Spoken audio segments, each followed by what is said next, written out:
Welcome again to the Founders Games of the Webit Global Impact Week, the startup competition gathering founders from the four corners of the world to showcase and present their innovative ideas to a curated group of investors. Hoping to win their hearts, minds, and pockets, we will have startups presenting some very cool ideas.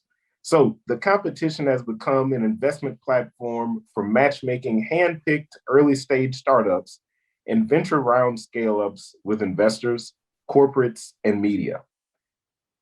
It all started 13 years ago when Webit joined the ecosystem and was among the first to start connecting the startup community and the enterprise worlds together. You can find us and share your thoughts and questions on social media with the hashtag Webit. With no further ado, let's jump into the big data, AI, and analytics section of the day. So a big welcome to our jury members that the startups are going to be trying to impress and trying to get an investment from. And I want to introduce those guys first. So first, we've got Bogomil from Sequoia Capital, and he is a partner there. How are you? Very good. Excellent. Welcome. Next up, we have Tomas returning again, a managing partner of Funding Box Deep Tech Fund. Thank you. Hello, everybody. Good to see you. All right, another returning judge. We've got Ondrej, Bartos, partner at Credo Ventures. How are you? Good. Thanks, Jonathan. Hi, everyone. Welcome. And last but not least, we've got Artur, partner at Movens Venture Capital. How are you? Very good. Thank you, Jonathan. Great to be here. Thank you. All right, I'm going to remind everybody of the rules. Each startup has 3 minutes to present their company with a video that they've prepared beforehand. Once that video finishes, we'll open up the floor for about 5 minutes, 3 to 5 minutes, depending on the length of the video, but we'll open that up for questions with the jury.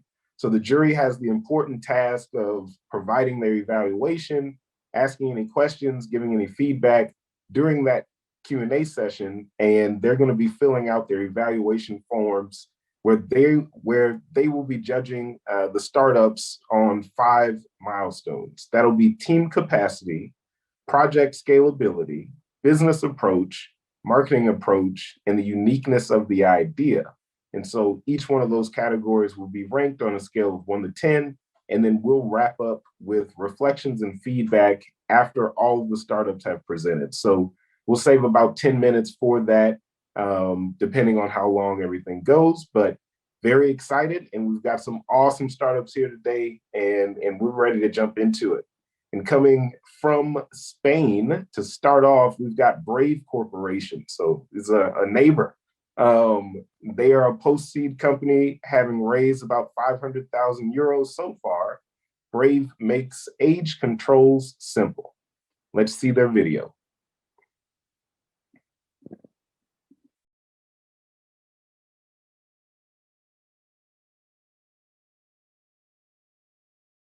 Hi everybody! It's a pleasure being here today at Webit 2021. I'm Sayoa, CMO and co-founder at Brave.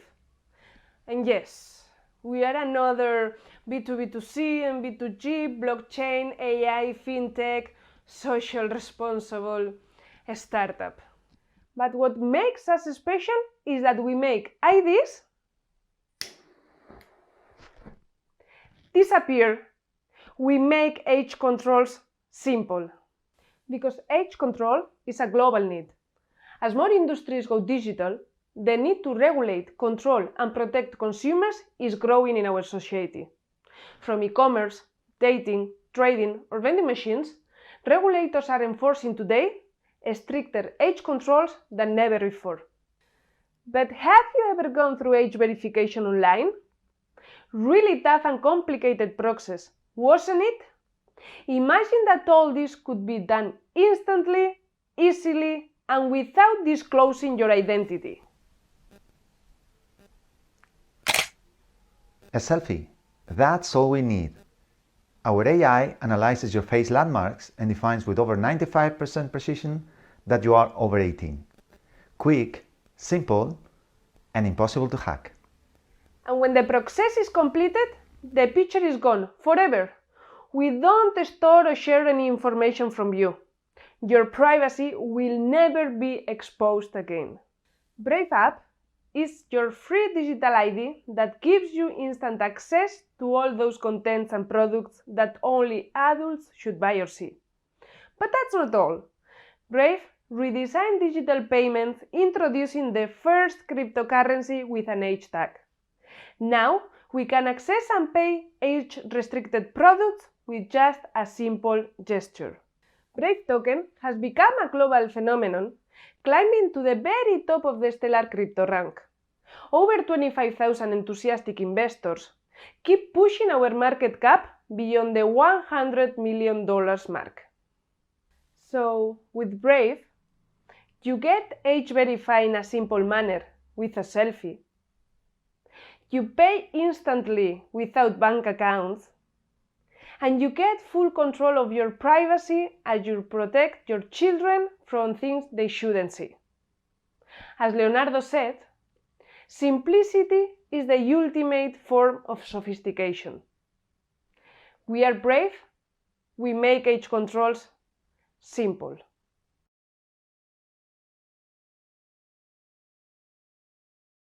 Excellent. And we have members of the Brave team here. So if you want to introduce yourself, and the jury can start off by asking some questions. So anyone who wants to start. Thank you very much for having us today. My name is Javier Gutierrez. I'm the CEO and co-founder at Brave. It's a pleasure being here. Welcome. All right. Anyone from the jury have questions for Javier? So, hi, Javier, everybody. I'm Ondrej. I like simplicity as well. And I have to say that I'm a little confused about, the two-way sort of proposition of Brave. So can you explain to me, like I was a 6-year-old child, why do you, on one hand, you verify age, and at the same time you offer payment feature? I don't understand. Yeah, that's a very good question. We started as a age verification process. And as we started to engage with customers, with B2B customers, we realized that this is normally part of a larger user experience. I will put you an example. When you go to a music festival, they need to make sure sometimes that users are over a specific age, but then they sell some products like alcohol that are not suitable for minors. So we decided to combine both things. So in the case of a music festival, you get age verified, and instantly when you go and pay at the bars and you buy your beer, if you are an adult, as you are age verified, you can perform the payment. If you are an underage, you can only buy Coca-Cola or other soft drinks. It simplifies the whole business processes of these companies that need to comply with stricter regulations. Okay. Well, I tend to agree to Ondrej that it's a bit too complicated for me, because it looks like that you are going to the bar and you are taking out the other type of currency if you are adult or if you are a kid. But that's fine. Can you please explain what's your current traction? Do you have any paying customers or POCs? Yeah, we did a number of pilots with customers in the vaping category and the tobacco category. Right now, we just signed a deal with a big festival organizer in Eastern Europe. And we are in process of signing an additional deal with gambling companies. We have multiple verticals that are currently open. And also, we just had a conversation last night with a big tobacco company to implement our solution in their digital and offline activities.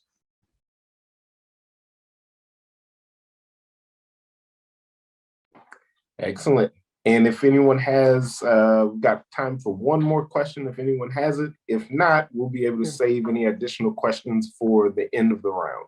So short question. So it's I can understand the value of the simple edge control online, and why don't you focus on online e-commerce and the industries that are like they need that kind of solution? It seems to be the easiest way to scale.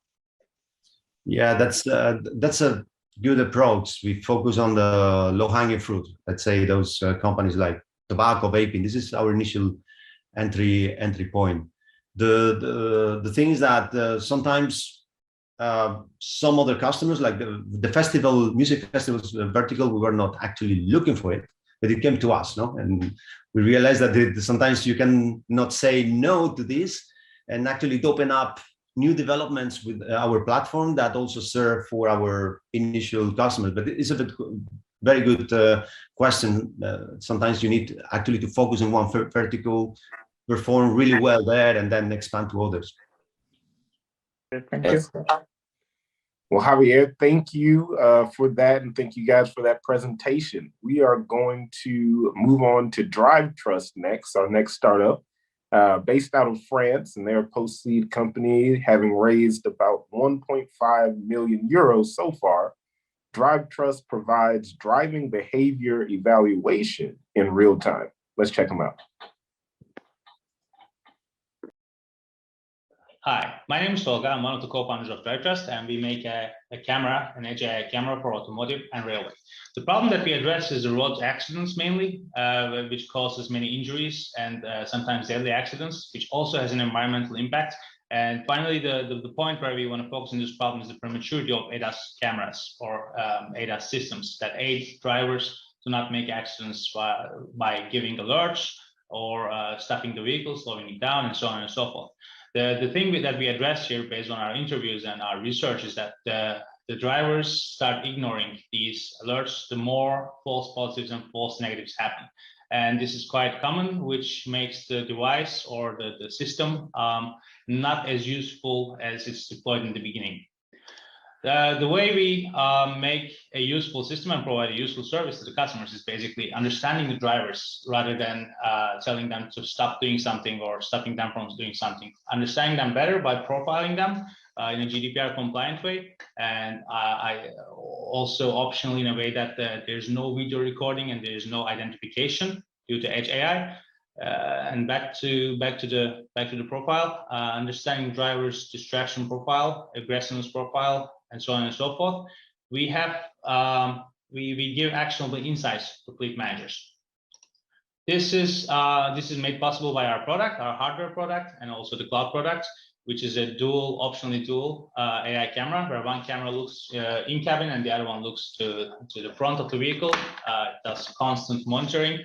When an event is detected based on the vision data and based on other sensor data inside the vehicle, we can trigger alerts or just have like an overview of the driver, how he or she performs in the long run, and give actionable insights to fleet managers so that, for example, if a driver is always distracted, then they can decide if the driver should take psychological assessment or some workshop and so on. The demonstrator I won't show in a video, but here you can see our hardware and its industrial design. In the middle is an example algorithm running for our front vehicle detection. The idea here is if the driver is going too close and too fast and too distracted, that's a red flag. And the red flag comes up in the cloud app.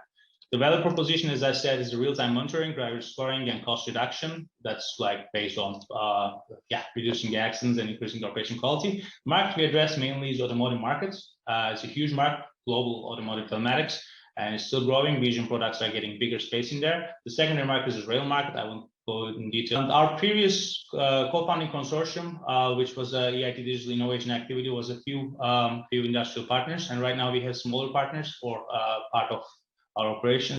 If anybody is interested, please get in touch with us. Thank you. Excellent. And we have Tolga here from Drive Trust. Any questions for him? I sure do, yes. Hi, thanks for the presentation. So There's one important thing that was missing from the slides completely, and that is competition. Can you walk us through briefly through the sort of competitive landscape? All right, I'll go slower this time. So we have few main competitors, like mainly in the US, Samsara, Nauto, Mobileye. They mainly do ADAS, like warnings, and they mainly do things in a way that they push all the data to cloud. So it's a less edge product. So it's the AI is more on the cloud. The difference is that we don't have to use that much data, and it's inherently more private this way. So we don't have to record data. The number I know from one competitor is they sold 200,000 cameras in 2020. Other than that, mostly these AI camera companies, at least the innovative ones, are established around 2016, 17. So it's quite, fast growing new market.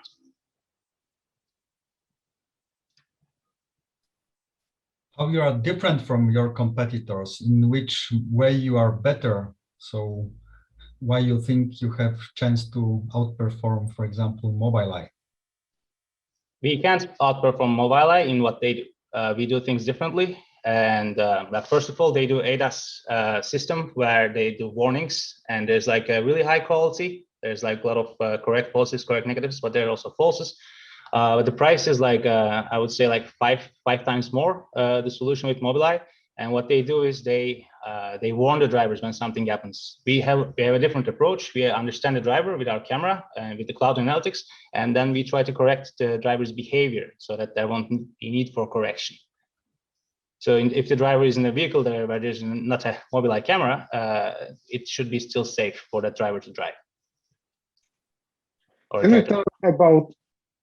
you tell about business model? So this is B2C. You want to sell the cameras to drivers directly? Or? No, we don't do B2C. It's B2B. We target like fleets that have more than 800 to 1,000 vehicles. The smallest vehicle that we would deploy is like a panel van.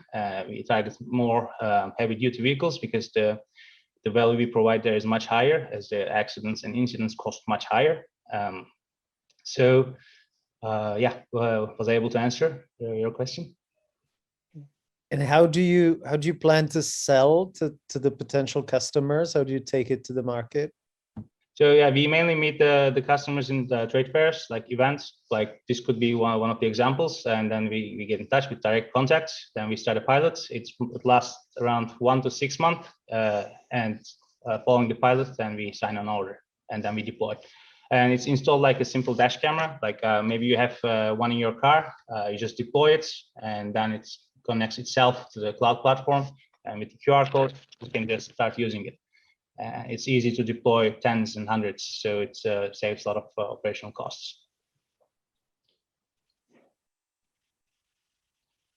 And I want to add something I didn't mention. We are fundraising, but I won't talk much, so please, more questions. Awesome. Any additional questions? All right. And if not now, then we can ask after all the startups have presented. Well, thank you so much. Great presentation. Very interesting product.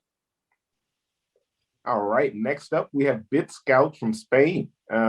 Pre-seed company. It is Zapier with brains for projects. Let's check out their video. Hi, I'm Ilya and we're BitScout. My co-founder and I have been working for large companies for many years and building solutions for project teams to run their process faster. But still, with all automations that we had, we couldn't solve the problem of low-level work. Lots of time in projects is wasted on the tasks like this that seem very simple for humans, but they're very difficult to automate. And the reason for that is that in such tasks, the information is a little bit unstructured and changing. Some location or a phone number can move from one sentence to another, from one part of document to another. And lots of tools like EFTT or robots, they really struggle with this information because it requires a little bit of intelligence. And intelligence, artificial or human, today is really expensive. So we decided to solve this problem. We took everything that is available in form of AI, existing AI functions.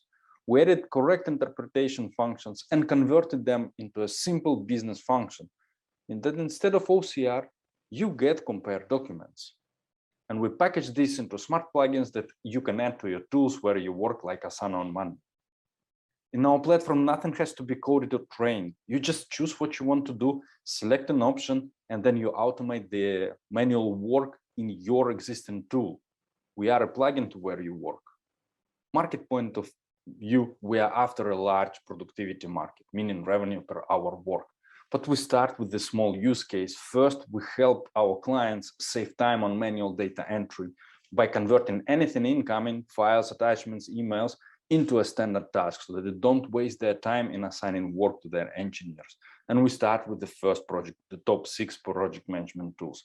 But then we attack with the next use case, another small productivity problem, and targeting the whole market, which is was around 2 trillion in 2019 in US only.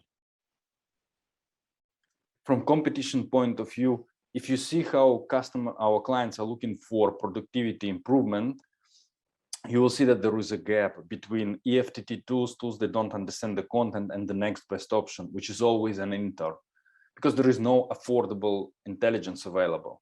And that's what we've built.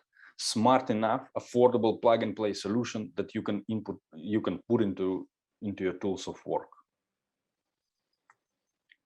We charge per one transaction, packaged into monthly plans. Transactions in this case, one automation execution.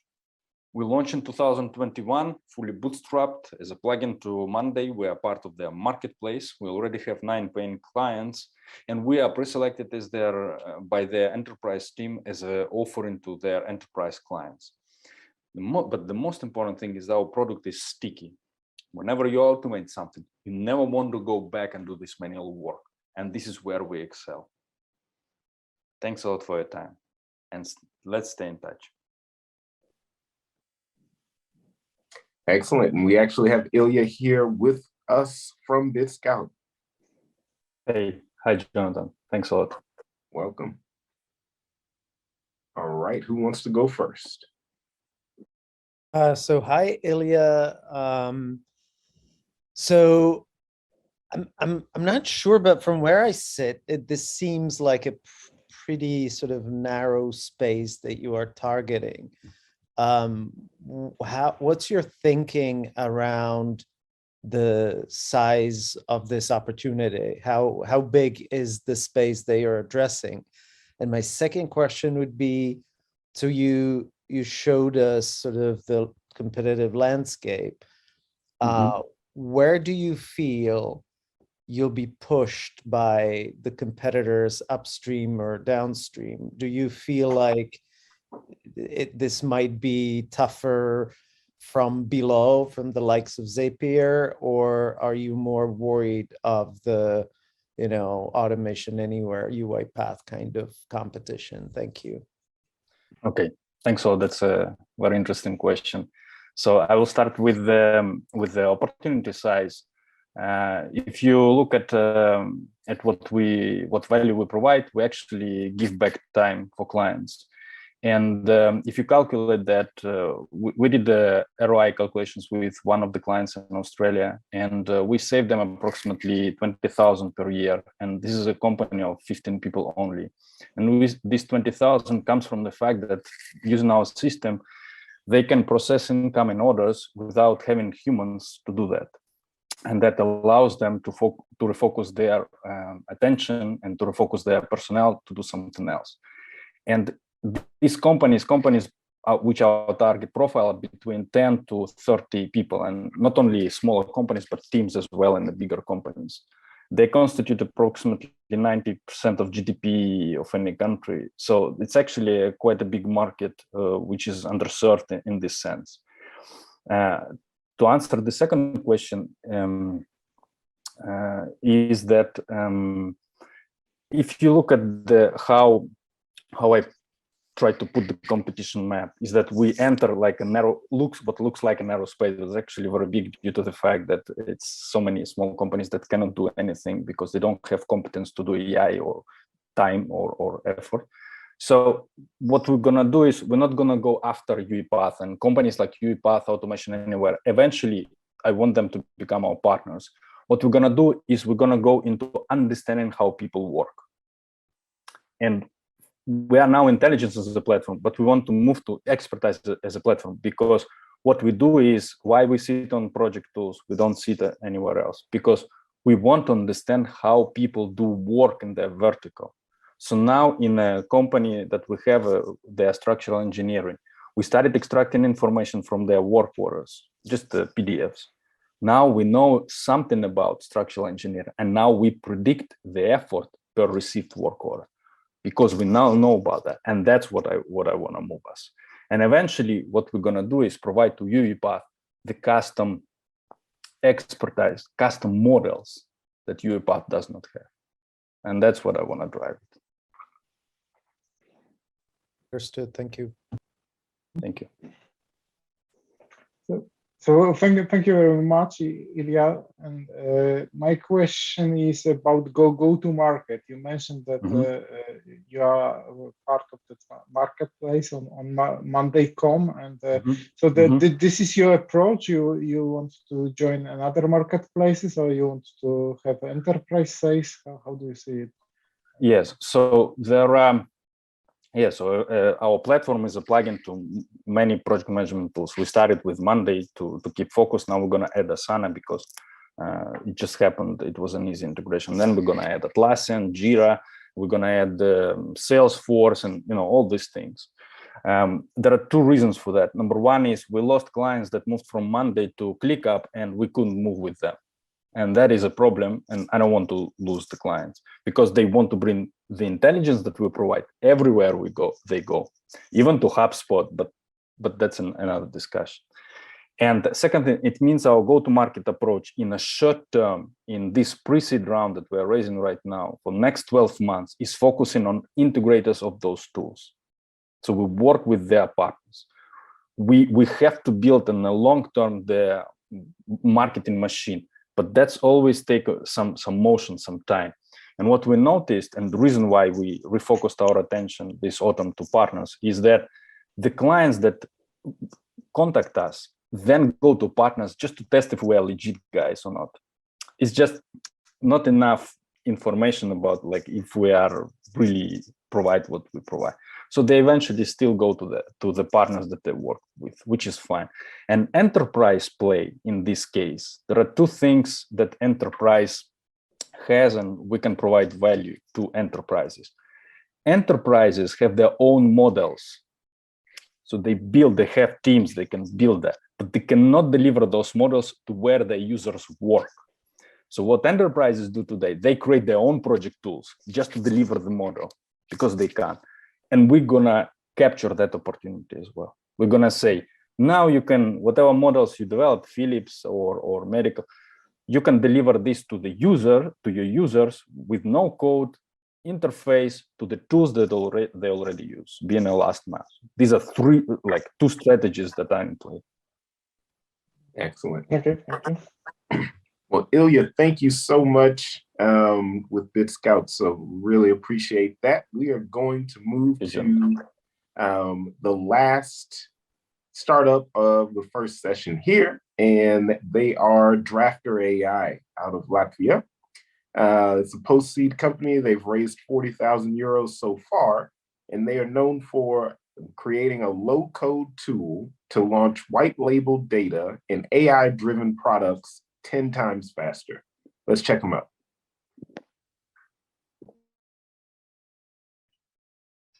Hi, I'm Jacek, founder of Drafter AI. It's the low-code builder for AI features and solutions. This day, AI stopped being in the hype and started being business ready. But 91% of companies still struggle with adopting AI tech on themselves. It's still expensive, requires machine learning engineers involved, and takes months just to get started. Until now. Drafter AI enables businesses to build, test, and integrate AI in minutes instead of months, without machine learning engineers and paying by use only. With us, customers build AI that automatically write ads content for social media, summarize job posting for HR, or look for possible potential relations across the web. We aim for AI market with 180,000 product teams in the United States, United Kingdom, and Canada, inside enterprises and outside them. We assume that 10% of them will start using Drafter AI in 5 years.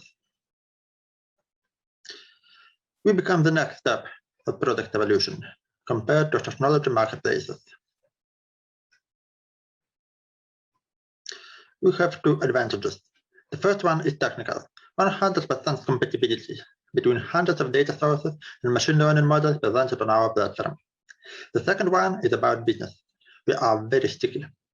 The more machine learning models customers created and started using on our platform, the harder it is to leave. That's how we defend ourselves. Business model is simple.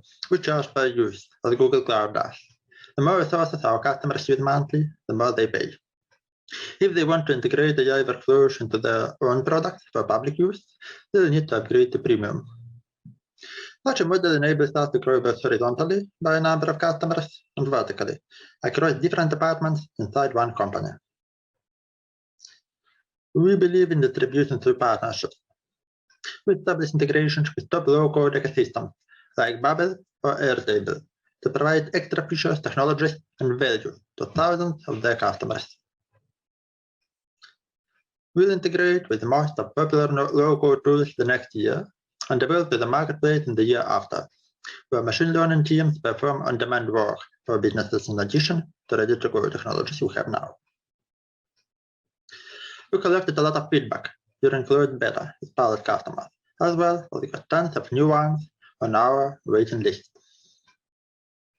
Our team put more than 50 years of B2B product development in striking the right balance between keeping AI development flexible and making it as easy as never before.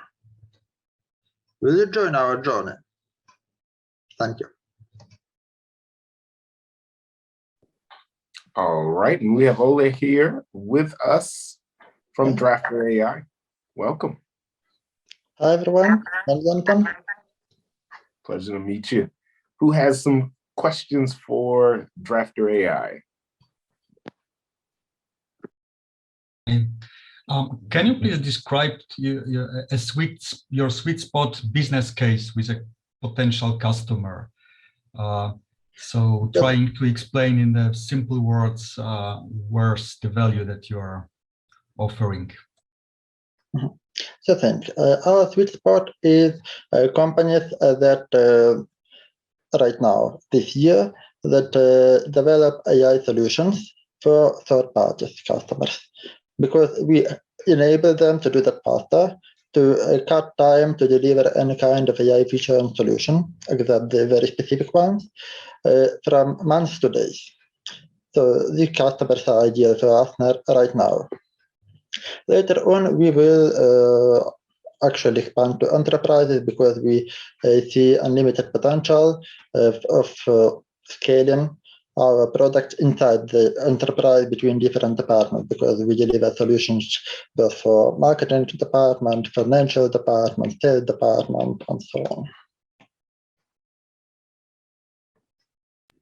So if I can build up on Tomáš's question. So I understood from the pitch that you decided as a first step to go after a couple of specific use cases as opposed to, taking a horizontal approach, writing ads or copywriting in general. Is that correct, or did I misunderstand? These cases are just examples of what have been done with us, because actually most of our actual customers and companies on our waiting list are derived from marketing and sales industries, but we also see legal companies in the legal department of the enterprises. So actually, benefit of our product is it's very versatile, universal, but we continuously narrowed down focus just to get started, because we can't actually start with everything. So we decided to focus on our marketing and sell the use cases first before moving on to other ones. So I understand the versatility is an advantage of the product, but it's a little bit of a disadvantage when it comes to go-to-market. So I was actually quite happy to see, a vertical approach in your go-to-market, but I'm not sure you're taking the approach. And the 3 first customers, the pilot customers, can you talk about them a little bit? Sure thing. Actually, those first customers are from marketing industry and legal vertical. So we worked with them for months. We collected a lot of feedback from them, and we improved our product, keeping in mind their needs. And that's why we decided to focus on marketing and sales verticals first of all. Thank you. Thank you. Excellent. So who is your buying persona? Who would you approach? It's more like CEO of the company, or it's a technical team? Do you require any data scientist in the team? Of your customer, I mean. I'm sorry, something happened with the connection. May I ask to repeat the question? Yeah, so who are you approaching in sales process? This is a CEO of the company or head of IT, or do you require any data science competences within the company of your customer? Actually, we keeping in mind decision makers. We had a conversation with each usually CEO or head of product or business, actually head of business side of company. That's first. And second is companies which lack data science and machine learning expertise on themselves. They lack machine learning engineers. Actually, they sometimes have developers in the team, but it's low-level or medium-level developers who can't do everything on themselves. So they need help, and we provide it with them because we make AI accessible for them. We let them to get started with AI much faster as usually it's required to do. And we enable them to start delivering results and outcome to stakeholders and to other users much faster.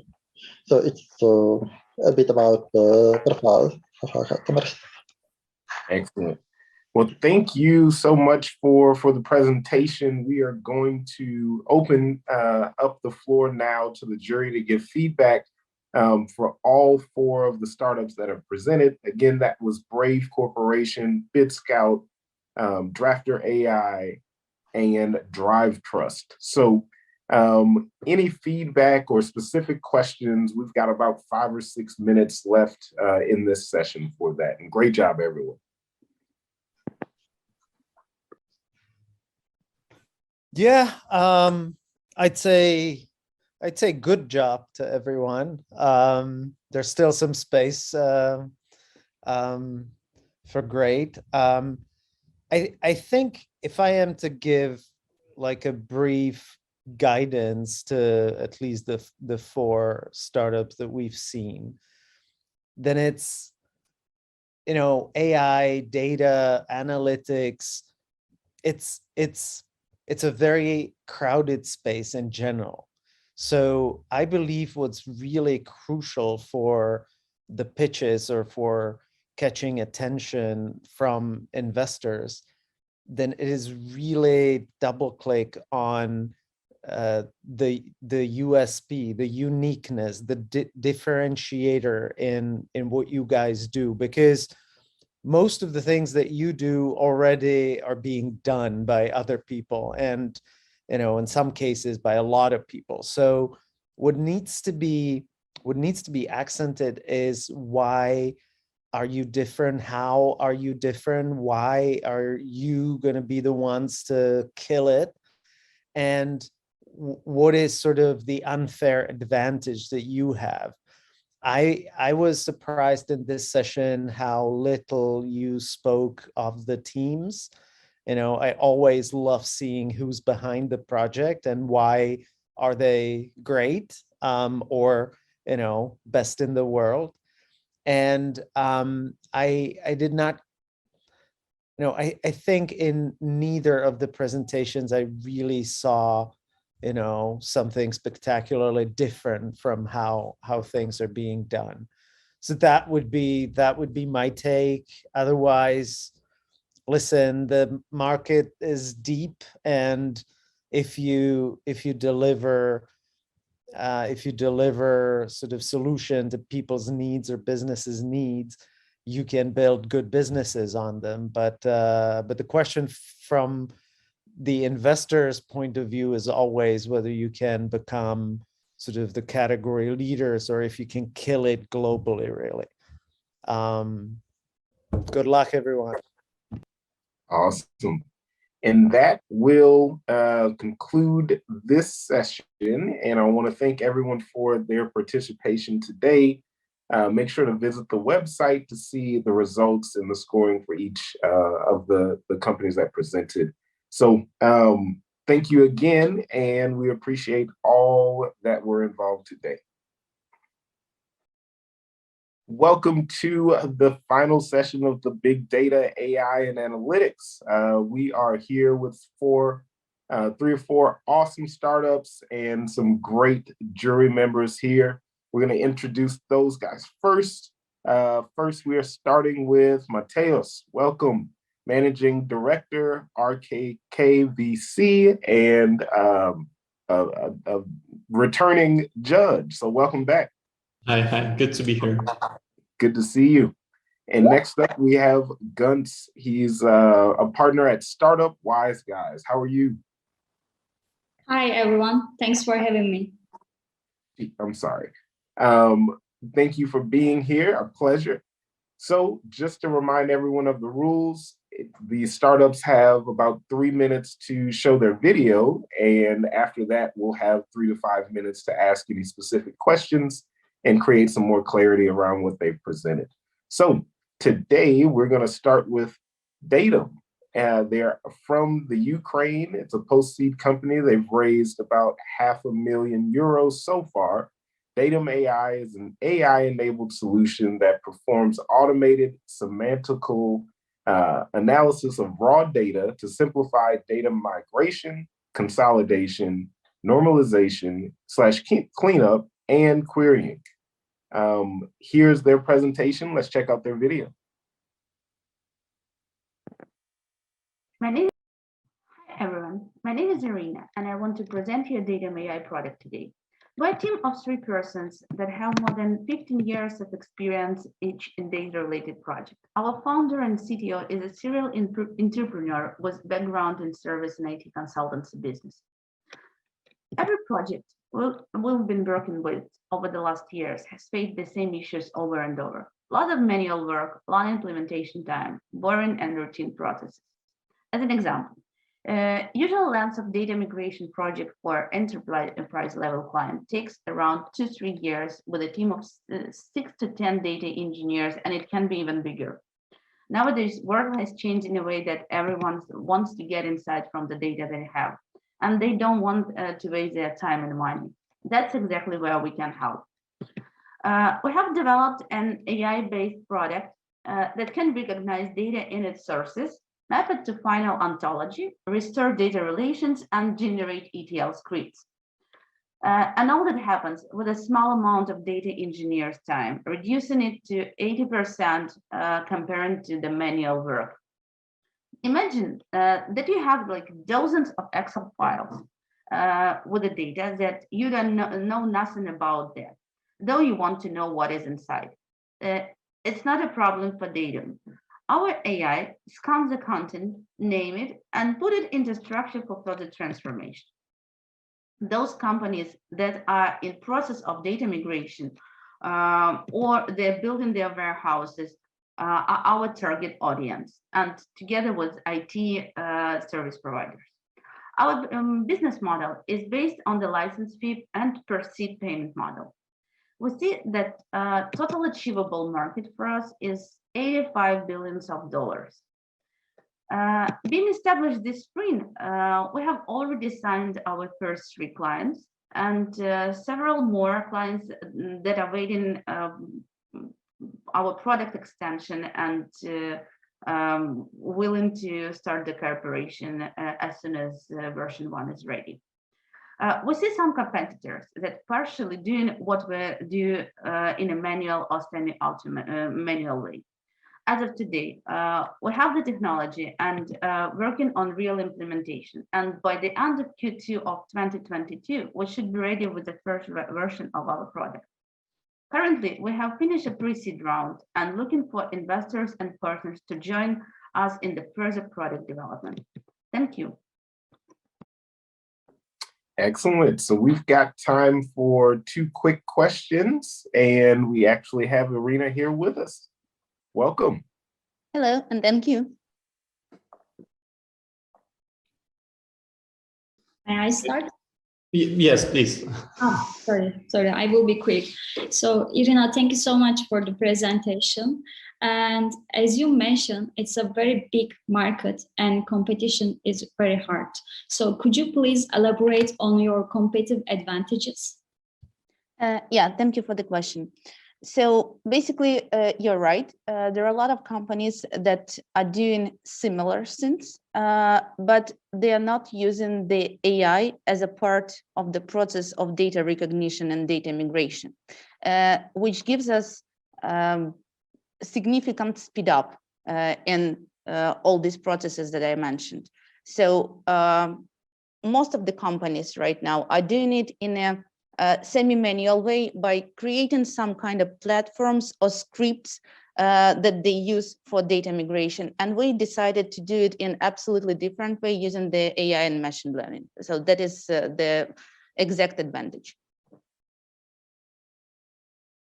Thank you. Excellent. Mateus, did you have a question? Right, I have many questions because the startup is quite interesting, but I saw, congratulations on your first client. That's a huge thing. And could you please tell me, because I saw on the deck it was from 20,000, right, per month, the revenues. How long it takes to the sales process, and what's the lifetime value of such clients you have, and who's your, let's say, best client? If to start from the very end, like the best client for us is enterprise or big product houses companies. Basically, right now, almost every enterprise is going through the transformation and automation processes, and they are facing the problem of moving the data from one source to another. That's why they are right now. We see that this is the right time when such a tool as Datum can be introduced. And as for the time of the sales process, it's like mostly if we talk about talking to enterprises, it takes time. I mean, it takes months. Though we as I mentioned, 3 of us were working like on more than 50 years each with enterprise level clients, and each of us has like pretty good connection in that exact area. So for us, this time's shortened to maybe 4 to 5 months, something like that. Got it. Thank you. Excellent. Well, thank you so much, Irina.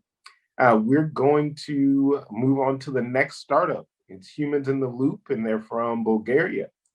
Pre-seed company. Humans in the Loop is a social enterprise which provides data set collection and annotation services to AI and computer vision companies, coupled with human in the loop model monitoring and validation. Let's check out their video. Hi, I'm Eva, and I'm here to tell you how we at Humans in the Loop are building the workforce of the future, the human operators for monitoring and supervising AI systems. The AI industry has an increasing need for constant human input and supervision, from dataset collection and annotation before training the model to validating it afterwards, supervising it during deployment, and providing performance and error insights. A lot of these steps may be automatable, but there will be a need for human input for high-risk systems. And in fact, this is affirmed by the upcoming European AI regulation, which will require all high-risk AI systems to keep a human operator in the loop for continuous supervision. Currently, our company is mostly focused on providing annotation services because a lot of the market is currently oriented towards that, and AI adoption is in its infancy. However, our vision is that the potential for humans in the AI lifecycle is much larger.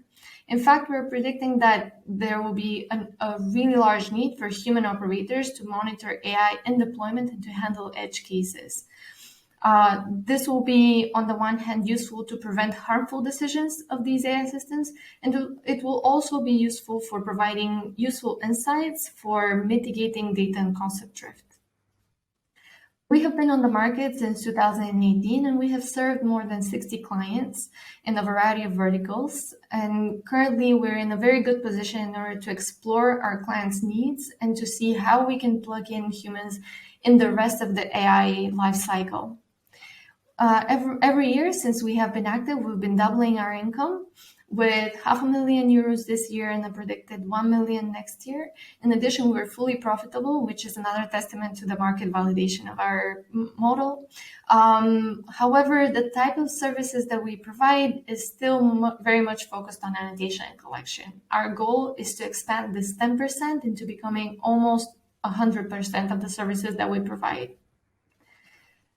One of the biggest benefits that we bring is that we do not only bring human input, but a diverse human input for AI systems. This means that we're guaranteeing that the systems that we supervise and we help build are going to be bias-free. We work with NGOs on the ground in order to provide employment to up to 800 people, 43% of whom are female, and they're all coming from different underprivileged and underrepresented backgrounds.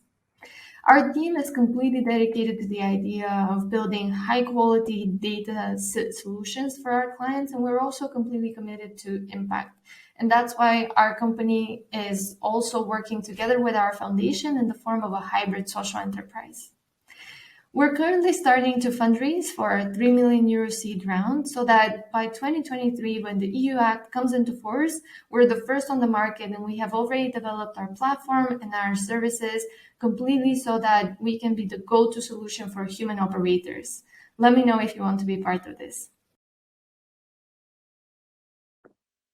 Excellent. And we have Eva here with us. Anyone have a couple of quick questions?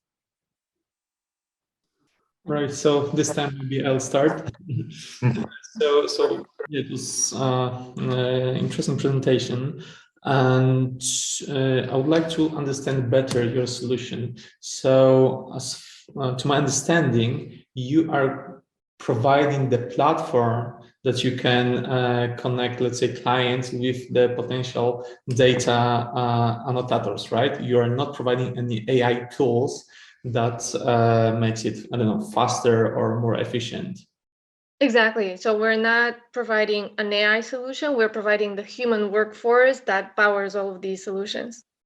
Right. So even in Poland, where we are based, I know many companies that are doing this. And what I know, the company, the clients struggles with the quality of the data annotation output. So how do you handle such issues? If you have such a diversified workforce, because I can imagine that's a huge challenge for you. Yeah, a big focus for us also because of our social mission is upskilling for the workers and making sure that they work in dedicated teams that have a deep understanding of the client's data sets and the client's taxonomy and all of the specificities, just because labeling projects are not trivial anymore. They're not labeling cats and dogs. They're very, very complex. So we invest a lot in training the workers so that they develop a deep understanding of this instead of just being random click workers working on different platforms. So if I may, just one more question following what you just said. Do you follow also how many people stay in your company, the worker turnover, because I can imagine if you invest in people, they may leave the company soon. Yeah, that's a good point, but that's also related to our social mission, because the idea is that people go through our company and then they get placed to other career opportunities. So we have this entire life cycle when the human starts working with us, they're onboarded, they train, they work, and then they graduate to other opportunities. So for us, that's not really a loss per se, it's actually a positive outcome. Makes sense, makes sense. This great job. Thank you. Excellent. And I'll jump in here just so we have enough time for the next. And then if there's any additional questions, we'll save them for the end after this startup presents. So our next startup is based out of Belgium, IES. They're a pre-seed company, and it's a startup that delivers a mobile application to assist blind and visually impaired to navigate safely from point A to point B. All right, let's check out their video. Hello, my name is Waven Amirop, and today I'm going to talk a bit more about eyes. At eyes, we are helping blind and visually impaired to navigate the world around them step by step. I started the company with Michiel and Vincent, who are actually brothers, and all three of us have a strong background in AI, specifically computer vision. The idea started with Bram, who you can see here, a mutual friend of ours who is blind in one eye and visually impaired in the other. And he, together with a survey that we did about 100 people, have some difficulties while navigating the street. More specifically, they're not able to detect the pedestrian traffic light. They often bump into objects. They have issues locating the sidewalk and the crosswalk, and blind and visually impaired, they often memorize routes by heart. They also lose sense of orientation due to sound around them, and therefore do not know where they are going. But Bram, unfortunately, is not alone. There are 300 million visually impaired people in the world, and every 5 seconds, one person goes blind. And there's not only this problem with navigation, but there's also a problem with the solutions. So for example, in cities, there's this accessible pedestrian signal, which is the ticking sound that you hear when you want to cross the street. They have a very high unit and installation cost for cities. The rollout is very slow. For blind and visually impaired people, it can be hard to find the button, and they're not always that informative or loud enough.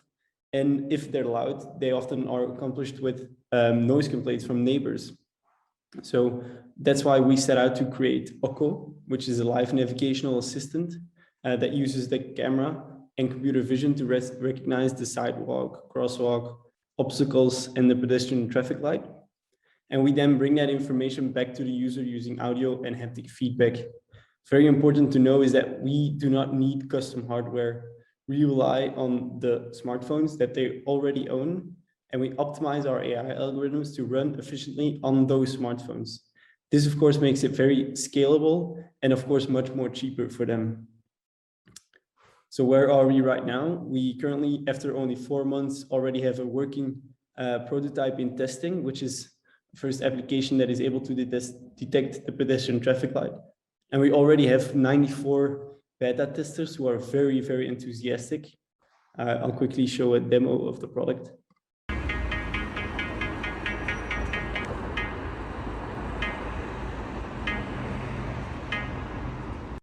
And we also have a lot of very happy users. Some of them just call it a super applications. Others don't even no longer see the need for the physical installation of the APS systems.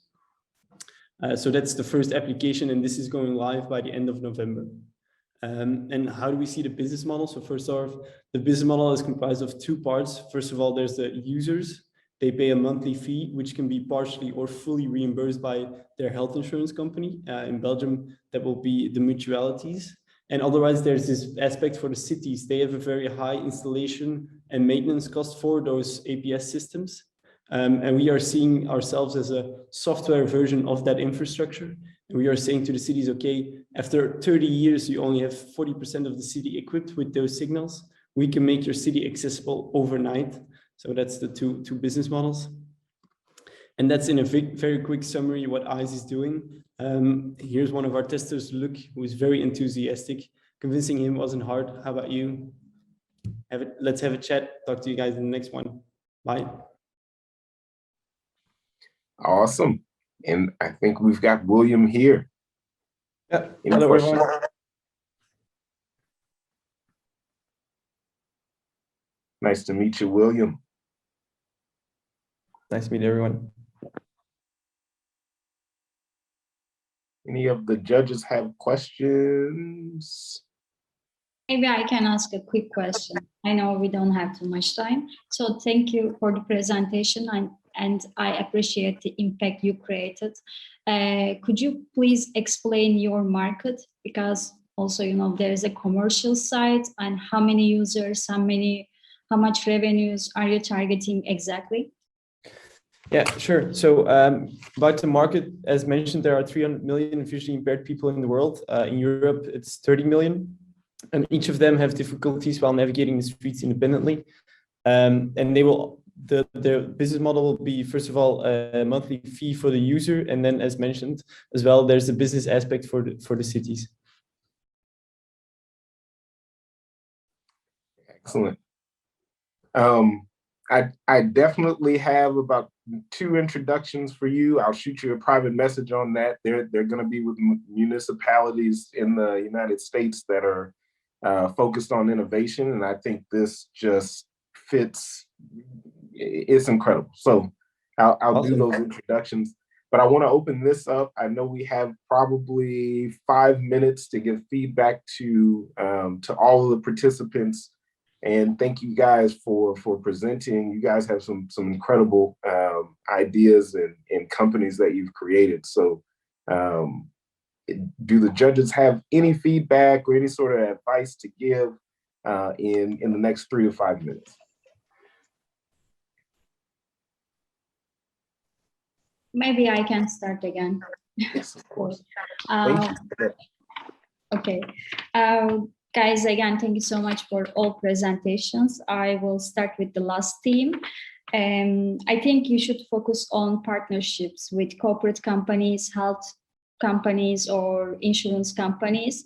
It's a perfect product for people, but also you have to consider sometimes they don't have enough budget to afford this kind of products. So you can easily create a mutual system to reach out more people and also to make money from that one.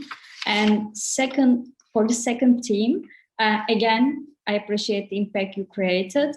It's a little bit tricky to use, you know, the other people from different countries, but also, as you mentioned, you can easily target different verticals at the same time, different sectors. And as a startup, you don't have too many resources and money and time. So I think to scale faster or to grow faster, you should focus on one vertical. And after capturing the whole vertical, you can go to other verticals or sectors. So in this way, you can also create a brand for yourself. And for the first team, I'm so sorry for that, but I'm really bad with the names. For the first team, I think it's a really good idea. But as you know, right now, every single startup is using AI, machine learning, and this kind of terms. It's becoming something very common in the VC world. So if I were you, I emphasize my team, my co-founders, and what kind of expertise they have, how you can differentiate yourself from other competitors and also other similar solutions. Thank you so much again. Thank you so much. All right, Mateus, do you have anything to add to that? I guess Gunce were very right in terms of feedback for every company. We are all seeing as investors that we have, like in all startups, AI and black box behind the whole concept, right? So it's better to be as precise as it is possible, so we can understand much faster and better the concept. And regarding the humans in the loop, it's very interesting idea as well. I'm just wondering how it can look like with additional, let's say, tools that you can add as a features on your platform. How efficient then the platform would be, and how the future of this company would look like. It's very interesting as well. Thanks.